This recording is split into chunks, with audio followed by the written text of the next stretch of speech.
guys, welcome back to Dreams Divine Tarot. I am back with another collective reading. Let's see here. I haven't been on for a few days because I have been catching up on my schoolwork, getting my homework done. Yay! Gotta be a responsible adult sometimes, you know. So I'm here to do a collective reading. Thanks for stopping by. And if you're here, go ahead and hit that like button, please. Subscribe if you haven't, and share if you wouldn't mind doing so. You don't have to, of course. Let's see. My hair's a mess. I haven't done my makeup, but it's not about me. It's about you. And I love you guys. So thanks again. Let's get this reading started. Get right into it, right? You know, I had a download today about religious beliefs and what's passed down to us through the ages. So I think this is going to be about our ancestors. And so let's see what comes out in the cards, shall we? And I'm already being called to the stainless deck. Stainless glass, stained glass. Why am I saying stainless? Stained glass deck. It's very pretty. It was a gift, and I love it. And one of my very favorites now. I think that's shuffled enough. Thank you, Spirit. Let's get these split. Yeah. And I'm going to have to turn off my notifications. I'm so sorry for that interruption. Let's hope it doesn't happen again. Knowing my phone, it might. All right, we got the Eight of Cups. All right.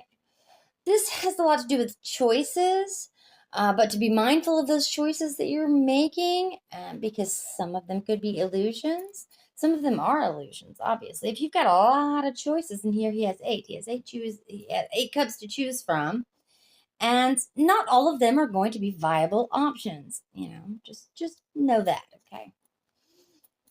All right, so that's what the base of our reading is going to be today. All right, we're going to do a Celtic cross, although you guys can't see it. That's what I'll be doing today. So the first one. Yeah, you're the Chariot today. That means movement. You know, it's motion, a direction, right? It doesn't necessarily mean you're in motion, but it does mean that you have a direction. So you have a focus, that you have something that you are headed towards. That's good. Your crossing energy, which could be helping or hindering you, right, is the Emperor, right? Okay, that's a strong will, somebody who knows a lot. He's intelligent. He's brave. He's got his armor on. He's ready for battle. He's got a can-do attitude. He's got a new attitude. Love it. All right. What we're standing on today is the Ten of Pentacles, right? This is our firm foundation. This is our foundation. This is what our feet are rooted into. This is our beliefs, our, what grounds us, right? Maybe this is what you just really want, right? Yeah. Ten of Pentacles is that beautiful life that everybody wants, right? They want the happiness, they want the family, they want the future that, gives them money.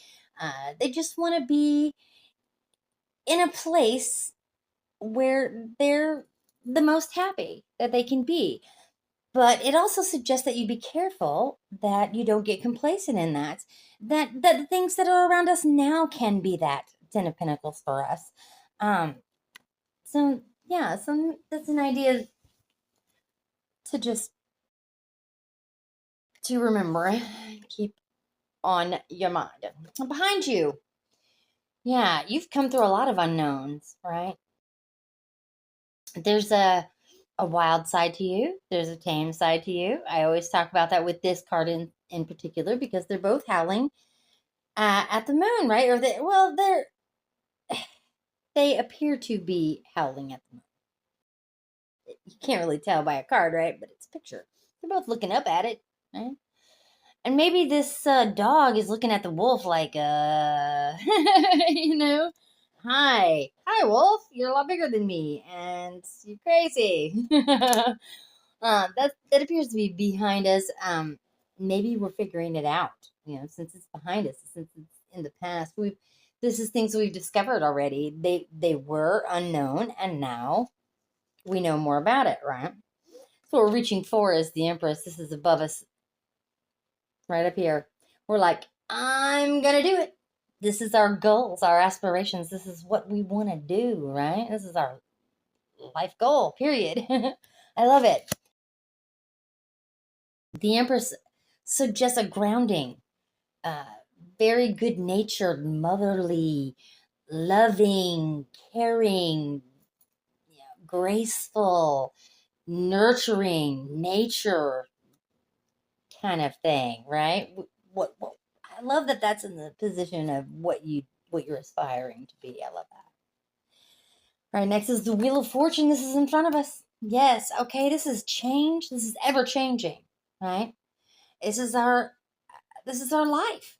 Our life goes on. The wheel must turn, right? The world must turn. The earth must turn. The universe must go on, right? The heart will go on. Right? Yeah, don't make me sing it. Okay. The Wheel of Fortune, it's suggesting choosing which path or which part of that wheel that you're going to be on. I always say if you're in the center, you're more centered, and when that wheel turns, it's not as hectic. But if you're hanging on to the outside of it, like you're not really in it, but you're outside of it, holding on, you're going to be tossed around a lot, right? So that's not helpful. You don't like that? No, okay.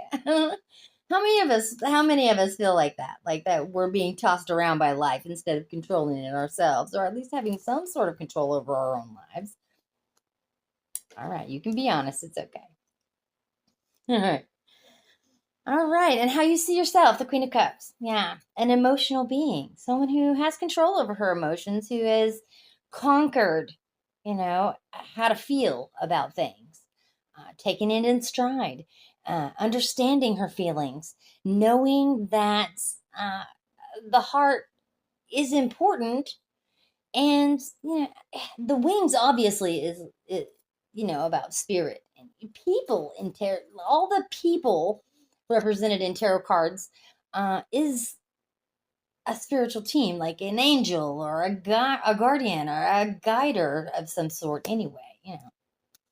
All right, your environment, or how those people around you see you, how your environment takes you in. Yes, there we go. Yep. Well, he's the Knight of Cups. The Knight of Cups is someone who offers love, someone who is a loving and caring person. So you see yourself as others see you. That's rare. That's rare. I like that. Next up is the Knight of Swords. Okay, this is your fear. Your fears, what's holding you back. Like this is you're scared of, and your hopes. So it's both. It's your hopes and your fears. Uh, you hope that you can be spontaneous, but you fear the quick moving spontaneity. So I understand kind of both of those aspects. I kind of live in both myself. That's amazing. And the outcome, the Hanged Man, right? Well, this is, you know, understanding. This is seeing things from brand new perspectives. So this is where you're headed, and I love that. I love that. So you know where you're going. You're very confident in the fact that uh, your emotions are guiding you, right? You're standing on that, uh, the thought of a home and love and, you know, happiness, right? And you're reaching to become the Empress. How many beautiful cards are there out here? And on top of that, we've got how many major arcana? We've got 1, 2, 3, 4, 5, 6. Wow. 1, 2, 3, 4, 5, 6 all together. Okay. Yeah. And 5 of those were back to back. Amazing. Amazing. Wow. So there's a lot of good energy flowing today. I think your ancestors are saying that they're very proud of you. They can see that you're putting in a lot of hard work. They understand your trepidations and your, being that Knight of Swords, being in that resistant place of fears. That makes a lot of sense. You want things to kind of slow down, but you also want them to move. It's like, okay, that just shows me that you're consistent. That you get overwhelmed. Also, you're human. We get overwhelmed. All right, let's get an old style Lenormand. I'm not sure why they're calling me to this deck, but let's see what they have to say. Sir, what do you got to say about this reading today? Spit it out quickly. That's fine. Yeah, the bear. Yeah. Find your strength. Okay. Know that you're strong, right? You're coming out of hibernation. Here it is, almost spring. It's a beautiful time of the year.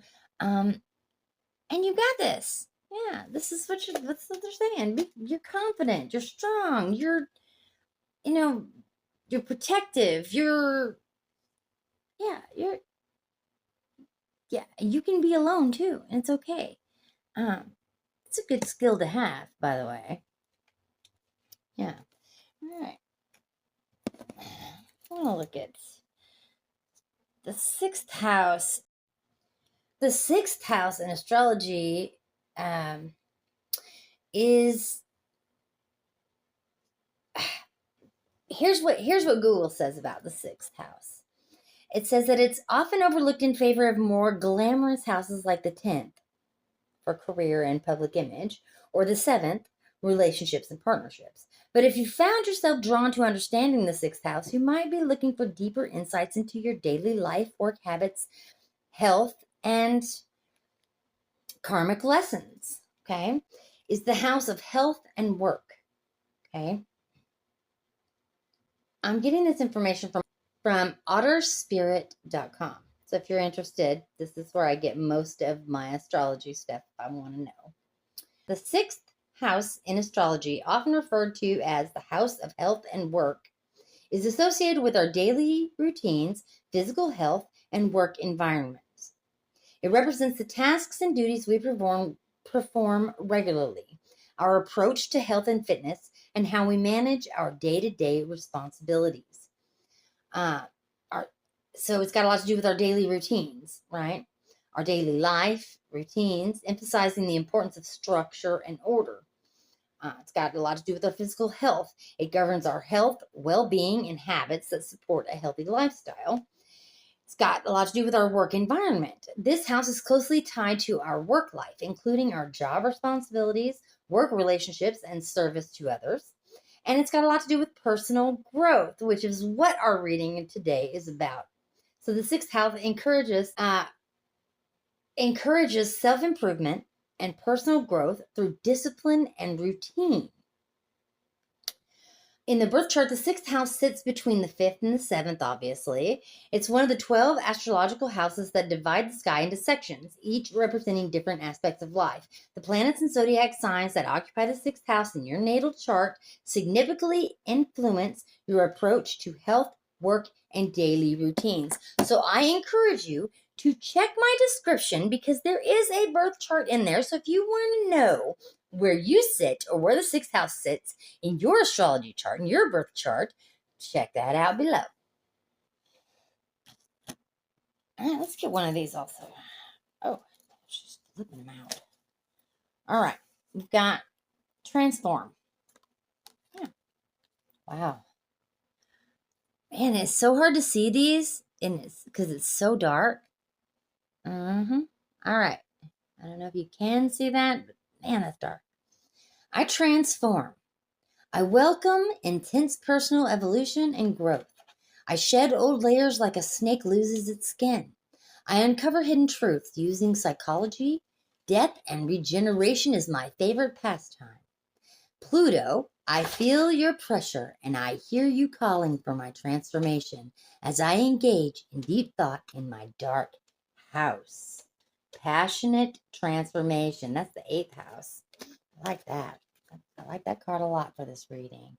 All right. So you're going through a transformation and it suits you. It looks really good. Like whatever you're on the path of right now, it's moving at a good pace. You're learning a lot. You're standing on happiness. You're not upset about anything. This is like one of the most positive readings I've done in a really long time. There's no negativity here, guys. None. All right. Let's get your spirit animal. All right. Spirit, give us a card, please. A spirit animal. Please, please. There it is. Flipped around. All right. Radiant light. Okay. It says, I shine my inner light brightly, illuminating the path for myself and those around me. We were just talking about the path you're on. Inner knowledge, that's what this is about. Higher consciousness, strength, the High Priestess card, right? Intelligent, a pathfinder, a truth seeker, higher learning, like as in the Quaballa and the Tree of Life. This has got a lot to do with structure and discipline and education and spirituality. I love that. It's beautiful. All right. Anything else you want to do? You want to pull some white cards? Maybe get some clarification? There's the Quaballa. Didn't I just say? Yeah. There's the Tree of Life. There you go. Lovely. And if you'd like to learn more about the Tree of Life, man, I've got some links for you. I'll put them in the description. Some of my favorite teachers of the Quaballa. Self-sabotage. Let's hope not, right? I think you're just holding on, like you're being stubborn, and that's okay. But you got to be careful about the ego. It's just that's just a reminder of such. Watching that ego. Carrie, yeah, your load's being lightened. Your burden is being lightened. You're getting to the end, that 10, the cycle restarts, like the Wheel of Fortune. Yeah, that weight that you've been carrying being lifted. You are doing the ego purification. You are, doing the inner work. Your inner truth. You're growing. You're doing the reflection. No wonder you're so grounded. No wonder, because if you're doing the work, then yeah, this is how your reading should look if you're doing the work and you're taking it seriously and you're learning more about yourself daily. And so there we go. I think we're going to stop there, guys. This is a short reading, but man, what else can I say other than good damn job? Pat yourself on the back. You're doing a great job. And you seem very sturdy and very, yeah, you're good. You're doing great. Ancestor says, good job. Yeah. All right. Dream loves you. Spirit loves you. God loves you. Peace out.